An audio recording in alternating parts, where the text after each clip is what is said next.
بسم اللہ الرحمن الرحیم۔ السلام علیکم میرے عزیز دوستو، آج ہم آپ کو لے چلتے ہیں اس واقعے پر جو نہ صرف اسلام کی تاریخ کا سب سے دردناک اور روح فرزا لمحہ ہے بلکہ انسانیت کے لیے ایک سدا بہار سبق ہے۔ یہ ہے کربلا کی جنگ کا واقعہ، جہاں حق اور باطل کے درمیان ایک ایسی لڑائی ہوئی جس کے اثر آج بھی ہر دل میں گونجتے ہیں۔ یہ کہانی ہے امام حسین رضی اللہ تعالی عنہ کی، نبی کریم صلی اللہ علیہ وسلم کے پیارے نواسے، جنہوں نے ظلم کے خلاف آواز بلند کی اور اپنی جان تک قربان کر دی۔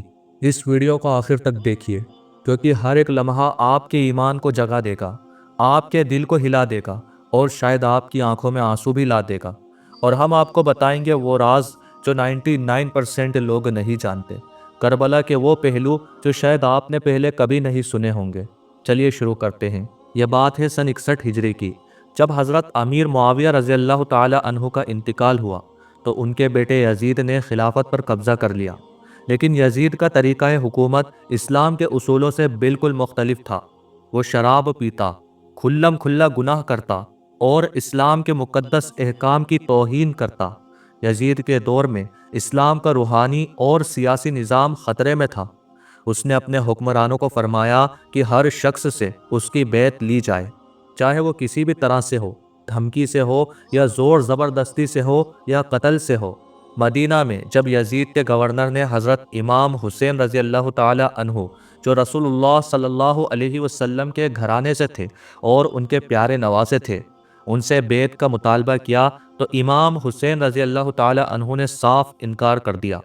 انہوں نے فرمایا، میں ایک ایسے شخص کی بیعت کبھی نہیں کروں گا جو اللہ کے دین کو تباہ کر رہا ہے۔ ایک بات جو اکثر لوگ نہیں جانتے، یزید صرف ایک حکمران نہیں تھا، بلکہ اس کا خوف اتنا تھا کہ اس نے اپنے خلاف بولنے والوں کو سزائے موت دی۔ لیکن امام حسین رضی اللہ تعالی عنہ کا انکار صرف سیاسی نہیں تھا، یہ ایک روحانی انقلاب تھا۔ ان کا مقصد تھا اسلام کے اصلی پیغام کو زندہ رکھنا جو رسول اللہ صلی اللہ علیہ وسلم نے دیا تھا۔ انہوں نے دیکھا کہ اگر وہ چپ رہے تو اسلام کا نام تو بچے گا، لیکن اس کا روحانی جوش اور حق پرستی ختم ہو جائے گی۔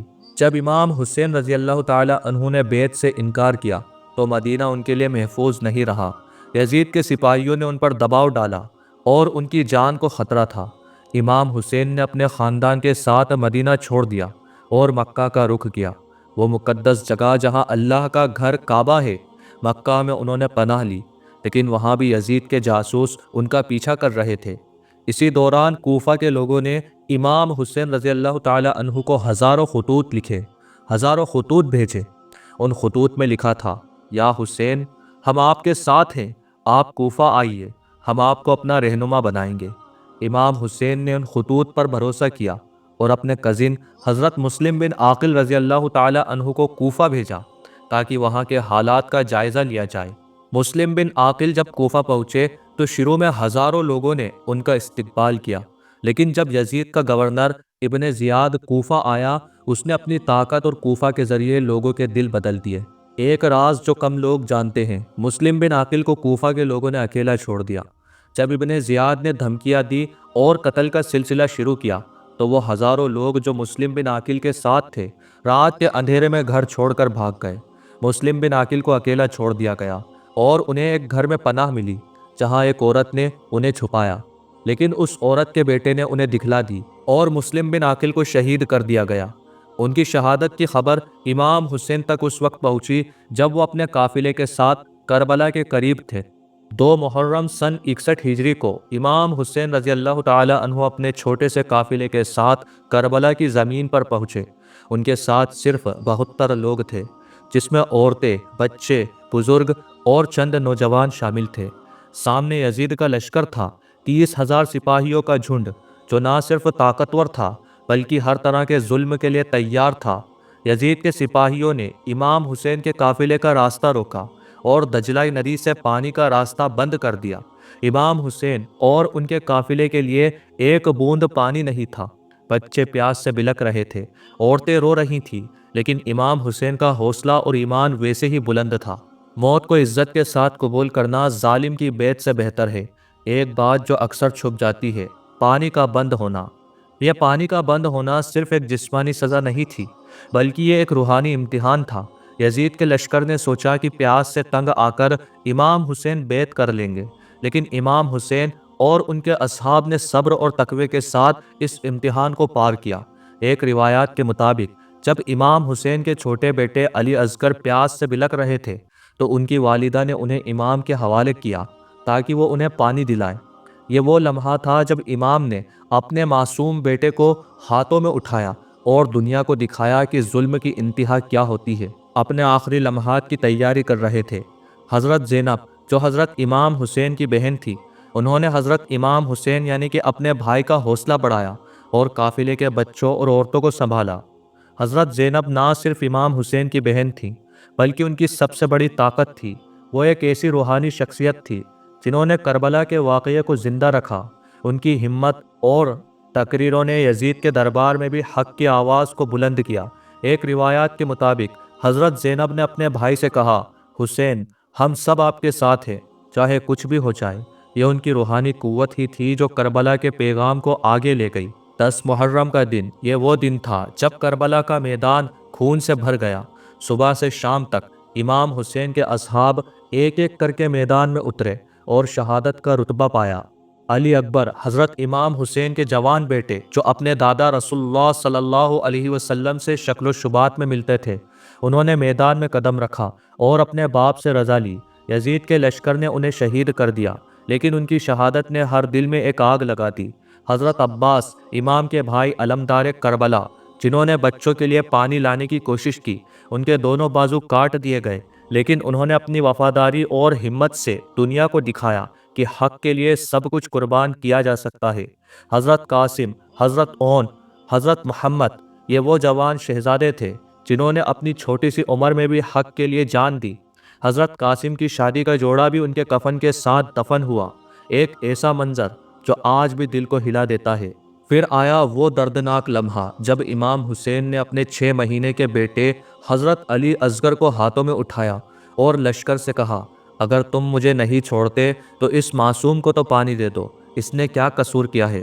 لیکن ظالم حرملہ نے ایک 3 شاخ کا تیر چھوڑا جو علی اصغر کے گلے میں لگا۔ وہ معصوم شہادت کے درجے پر پہنچے اور امام حسین نے اپنے بیٹے کا خون اللہ کے سامنے پیش کیا۔ آخر میں امام حسین خود میدان میں اترے۔ انہوں نے 70 سے زیادہ زخم کھائے، لیکن اپنی ہمت اور صبر سے لڑے۔ جب وہ سجدے میں گئے تو شمر نام کے ظالم نے ان کے مبارک سر کو تن سے جدا کر دیا۔ دوستو، امام حسین کی شہادت صرف ایک جنگ نہیں تھی، بلکہ یہ اسلام کے اصلی پیغام کو زندہ رکھنے کی قربانی تھی۔ انہوں نے اپنی شہادت سے دنیا کو بتایا کہ ظلم کے خلاف چپ رہنا گناہ ہے۔ ایک روایات کے مطابق جب امام حسین شہید ہوئے تو ان کے جسم پر 33 تیر اور 34 تلوار کے زخم تھے۔ یہ ایک اشارہ ہے کہ انہوں نے ہر زخم حق کے لیے سہا۔ حضرت امام حسین کی شہادت کے بعد یزید کے لشکر نے ان کے خاندان حضرت زینب اور ان کی بیٹیوں اور چھوٹے چھوٹے بچوں کو قید کر لیا۔ انہیں جلوس کی طرح کوفہ اور ملک شام کے بازاروں میں گھسیٹا گیا، لیکن یہاں حضرت زینب نے اپنی ہمت اور روحانی طاقت سے دنیا کو ہلا دیا۔ ملک شام کے دربار میں جب یزید نے انہیں ذلیل کرنے کی کوشش کی تو حضرت زینب نے اپنی تقریر میں فرمایا، اے یزید، تو نے مجھے ذلیل کیا سمجھا؟ یہ میری شہادت ہے اور تیری تباہی۔ ان کی تقریروں نے لوگوں کے دل جگائے اور کربلا کے پیغام کو ہر گھر تک پہنچایا۔ حضرت زینب کی تقریروں نے نہ صرف یزید کے دربار کو ہلا دیا، بلکہ ملک شام کے لوگ جو پہلے یزید کے ساتھ تھے، ان کے دل بدل گئے۔ ان کی آواز نے کربلا کے واقعے کو امرنت کر دیا، اور آج بھی ہر مجلس میں ان کی تقریروں کا ذکر ہوتا ہے۔ کربلا صرف ایک واقعہ نہیں، بلکہ یہ ایک سبق ہے۔ یہ ہمیں سکھاتا ہے کہ ظلم کے سامنے جھکنا گناہ ہے، حق کے لیے سب کچھ قربان کر دینا سب سے بڑی عبادت ہے۔ عورت، بچے، بزرگ، ہر شخص اپنا کردار ادا کر سکتے ہیں۔ کربلا نہ شیعہ کا ہے نہ سنی کا، یہ اسلام کا ہے۔ یہ ہر اس شخص کے لیے ہے جو ظلم کے خلاف آواز بلند کرتا ہے۔ ایک راز جو شاید ہی لوگ سوچتے ہیں، کربلا کا پیغام آج بھی زندہ ہے۔ دنیا بھر میں جب بھی مظلوم کے خلاف ظلم ہوتا ہے، کربلا یاد آتا ہے۔ آج بھی ہر مجلس، ہر عشرہ محرم میں لوگ امام حسین کے نام پر رو پڑتے ہیں، کیونکہ ان کی قربانی نے انسانیت کو ایک نئی روشنی دی۔ جب تک دنیا میں ظلم رہے گا، تب تک کربلا زندہ رہے گی۔